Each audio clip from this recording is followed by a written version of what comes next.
lot of different places. We saw some decisions made yesterday, and now, Shefty, we're waiting for one in Dallas. What is the latest with the Cowboys coaching? Brian Schottenheimer started meeting with the Jones family on Tuesday afternoon into Tuesday night. Those meetings went throughout the day. Wednesday broke up early last night, and obviously by the length of those meetings, that would tell you that Brian Schottenheimer is in square contention to become the next head coach of the Dallas Cowboys. We'll see if the two sides figure out a way to get it done. But we've talked an awful lot about some of the other candidates that they've spoken to. The former Jets head coach Robert Saleh, the former Vikings head coach Leslie Frazier. They met last week with Kellen Moore, the Eagles offensive coordinator.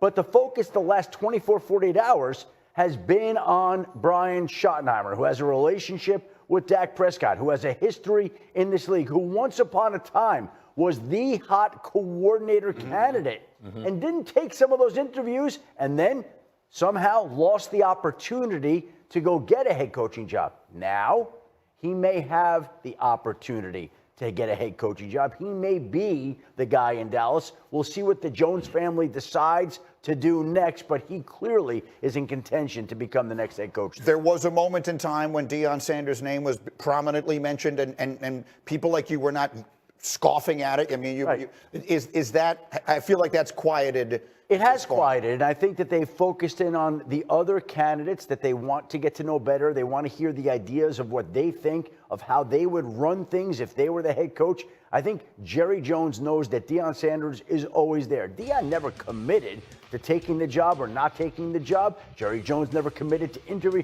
It was just a conversation. Obviously, everybody got carried away with it, and we'll see if that continues on. But right now, it seems like they're looking at these other candidates to decide whether or not to move forward with them. It won't matter.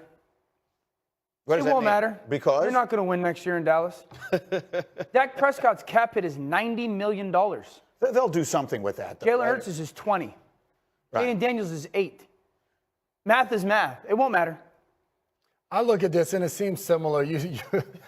I'm following up Dan's point. He's on one right now. It doesn't matter. Now I'm trying to make it matter. Exactly. I look at this and you look at Brian Schottenheimer. He was the offensive coordinator with Mike McCarthy. You just rewind back a few years ago. Kellen Moore was the hot name behind Mike McCarthy, and it was the same conversations we were having. Are they going to move on from McCarthy to hire Kellen Moore? Then it was Dan Quinn, and now it's Brian Schottenheimer. So it seems like the Cowboys, for all that they do, as much as we do, they seem like they're always just standing in the same spot while everybody is zooming by, and we keep having the same combo. At the end of the day, I think it's going to be Kellen Moore that's the next head coach for the Dallas Cowboys. That's who I believe it's going to be. Well, and again, I mean, Dan Quinn was there. He was in the building. Now, all of a sudden, What's he doing this weekend? Yeah, he's coaching the Commanders. All right, it's an unbelievable Final Four, and it features a rookie on the verge of doing something that has quite literally never been done, which brings us to today's green list. I'm about to read for you the top 5 rookie seasons in NFL history. These are too good to rank them. They will be done in chronological order. It begins in 1957, when Jim Brown became the first and still the only player to be the MVP of the league as a rookie. He ran for 942 yards in a 12-game season. The Browns went to the NFL championship game that year and lost to Detroit. Yes, Detroit, that's how long ago it was. Jim Brown in 1957. 8 years later, Gale Sayers. If that's a name you don't know, then you should read about him. He led the NFL as a rookie with over 2,200 all-purpose yards and scored 22 touchdowns, which remains the NFL rookie record. By the way, the Bears that year drafted consecutively Dick Butkus and Gale Sayers in round 1. Gale Sayers' rookie season is on this list. Next, 1981, Lawrence Taylor, the only rookie ever to win Defensive Player of the Year in National Football League history. Sacks did not become official until the following season. He was unofficially credited with 9.5 sacks. And make it simple. Anyone who ever watched him play knows he was as good a defensive player as ever lived, and it began that way immediately. The same could be said on the offensive side with our teammate Randy Moss. 1998, Randy's rookie season, he led the NFL with 17 touchdown catches. Everyone will remember on Thanksgiving, 3 catches, 163 yards and 3 touchdowns against the Cowboys. The Vikings won 15-1 and set a record for the most points that any team had ever scored in NFL history. The rookie was the reason why. And the other man on this list is Jaden Daniels. He absolutely belongs regardless of what happens on Sunday. Did you know that when this season began, if you went to ESPN Bet and looked at the preseason projections, the Commanders had the same projected win total as the Tennessee Titans? The Titans are picking first in the draft. The Commanders are one of 4 teams remaining that could still win the Super Bowl. And the reason for that is Jayden Daniels. So those are the 5 greatest rookie seasons in NFL history. Again, I will not diminish them to rank them. They belong in chronological order. Jim Brown, Gale Sayers, Lawrence Taylor, Randy Moss, and Jayden Daniels. Shefty. Well, that's the company that he's now keeping. And if Jayden Daniels can find a way to win Sunday's NFC Championship game, it is going to be a Jaden Palooza in New Orleans for 2 weeks. Yeah. Because it is going to be on. We're already talking about him. He's already done things we haven't seen. He hasn't had a turnover on the road in the playoffs. He's led this team to 6 come-from-behind victories in the fourth quarter, which no rookie quarterback ever has done. He's taken a franchise that was irrelevant and placed it into the NFC Championship game. As one person there said, he makes up for a lot of our sins. They're an average football team with an extraordinary quarterback that has elevated everybody around him. And if he wins Sunday, the Jayden Daniels conversation is just beginning. Not only has he had the best rookie season ever, you can make the case it's the most impactful rookie season ever.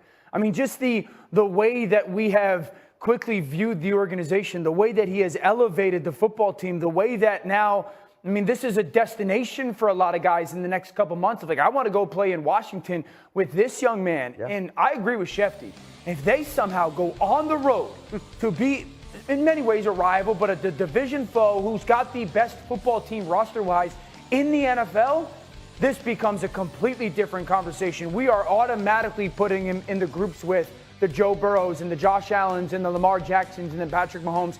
And I don't know if anybody's gotten to that group that quickly. And absolutely, and you look at that, it's the scary part. If you're Philly, if he does win that game, this guy's in your division for the next 15 years, and you have to compete against him. And for the all NFC side, he's just a rookie, and this isn't a Commanders team that is built around him just yet. This was supposed to be year one, to your point, of just seeing what you have, and then the next few years about really building a team around him. I look at what he's done so far this season and going on a roll, and we talked about how good this Philadelphia Eagles team is. If there's a quarterback in the playoffs right now that could go and win this football game, it is Jayden Daniels for what he's done and how he's elevated that entire team. Just think about it in this regard. When Patrick took the AFC by storm, the NFL by storm, everyone immediately pivoted to, we've got to go get somebody like him. It will immediately, maybe already is we got to go get somebody like Jayden Daniels. You mentioned some of those other names, right? Mahomes, Josh Allen, Lamar Jackson, Joe Burrow. They're all in the AFC. Jayden Daniels is in the NFC right now. He's the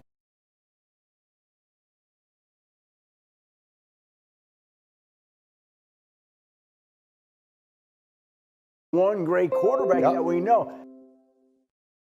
The attention to detail, the composure, the belief in his skill set that he can get anything done. And I do believe, even though the Philadelphia Eagles are the better team in this matchup, that he can go into the link and lead his team to a victory. That's how damn good he is, in my opinion. Tell me how.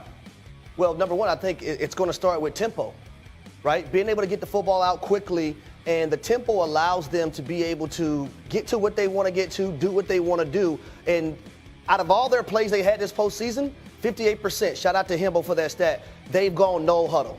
And it's worked to the advantage of the Washington Commanders in the run game and also in the pass game. So that's what you're saying. We want to see them play fast. Dan, yeah, that's what they've done all season long. This game will come down to 2 things. Number one, does Philadelphia blitz Jayden Daniels? I've talked about it. When they first played, they didn't do it. Philadelphia is not a blitz-heavy defense. They didn't do it in the first time that they played, and their defense played well. The last time they played about a month ago, they went after Jayden Daniels, and it was the most they have blitzed all season long. That's the game he threw 5 touchdowns. I'd be shocked if Philadelphia blitzed them more than 3 times. The second thing is Philadelphia defensively will have to win 4th down. Not 1st down, not 3rd down, 4th down. This is an offense that goes for 4th down more than anybody in the NFL, and they're more successful at it. Right. 7 touchdowns this postseason from Hembo. This offense has scored. 5 out of those 7 came on a drive after they converted a 4th down. If Philadelphia shuts down the 4th down attempts, because they are going to happen, Philadelphia wins this game comfortably.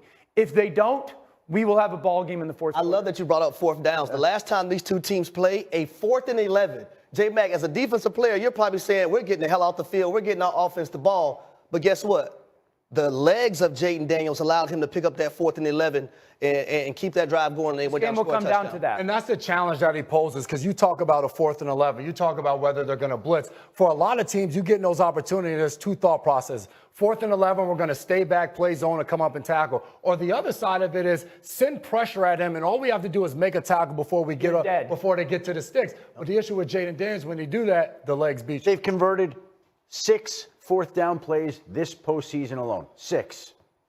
And we'll see if they do more on Sunday. Yeah, and look, I mean, there's a lot of revisionist stuff that goes on. All of a sudden, everyone's talking about, well, the Lions defense, they were so banged up. They were banged up an awful long time. The Lions were over a